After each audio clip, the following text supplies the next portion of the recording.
Tuhan bersamamu. Dan bersama rohmu. Inilah Injil suci menurut Lukas. Dimuliakanlah Tuhan.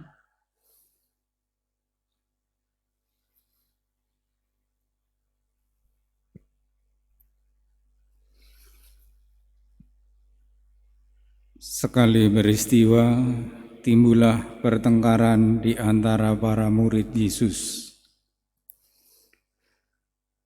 tentang siapakah yang terbesar di antara mereka. Tetapi Yesus mengetahui pikiran mereka. Karena itu Yesus mengambil seorang anak kecil dan menempatkannya di sampingnya. Lalu ia berkata kepada mereka, "Barang siapa menerima anak ini demi namaku, dia menerima aku. Dan barang siapa menerima aku, menerima dia yang mengutus aku. Sebab yang terkecil di antara kalian, dialah yang terbesar." Pada kesempatan lain Yohanes berkata, "Guru, kami melihat seseorang mengusir setan demi namamu, dan kami telah mencegahnya karena ia bukan pengikut kita." Tetapi Yesus menjawab, "Jangan kalian cegah, sebab barang siapa tidak melawan kalian, dia memihak kalian."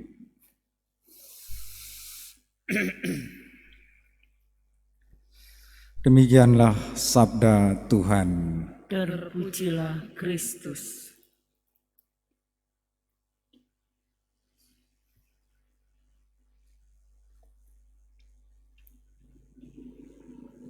Umat Allah yang terkasih, di antara para murid terjadi pertengkaran,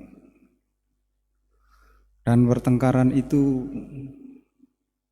disebabkan oleh siapa yang terbesar di antara mereka, siapa yang terpenting di antara mereka, siapa yang berjasa di antara mereka, dan siapa yang berhak duduk di sebelah kiri atau kanan Yesus ketika Yesus berkuasa. Untuk mengatasi pertengkaran itu, Yesus mengambil seorang anak kecil dan menempatkan di antara mereka. Yesus mengambil anak kecil di sampingnya, lalu supaya para murid bersikap seperti seorang anak. Kita tahu seorang anak sikapnya pasti hormat kepada orang tua. Kita tahu sebagai orang tua bagaimana anak-anak menyenangkan kita, membahagiakan kita, tutur katanya, kelakuannya, perbuatannya membahagiakan orang tua. Tentu anak-anak yang patuh, yang penuh kasih, yang rajin, yang ia sendiri ingin bertumbuh menjadi manusia dewasa. Begitulah seharusnya sikap kita sebagai murid-murid Tuhan, menjadi anak-anak Allah dan bersikap jujur, rendah hati, tidak memperebutkan, tidak mempertengkarkan siapa yang paling penting, yang paling berjasa.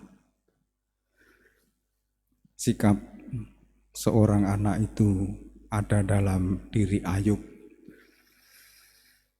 Kata-kata Ayub yang terkenal di tengah-tengah penderitaan, bencana yang ia alami. Kata-kata emas dia, Tuhan yang memberi, Tuhan yang mengambil. Semuanya terjadi seturut kehendak Tuhan. Terpujilah namanya yang kudus. Kalau kita bisa bersikap seperti Ayub, bersikap seperti seorang anak kecil, maka kita akan melayani dengan tulus hati, seperti yang diteladankan Yesus, Tuhan dan Guru kita. Anak manusia datang untuk melayani dan menyerahkan nyawanya sebagai tebusan bagi banyak orang, bagi semua orang. Mari kita satukan doa-doa kita bersama persembahan di altar.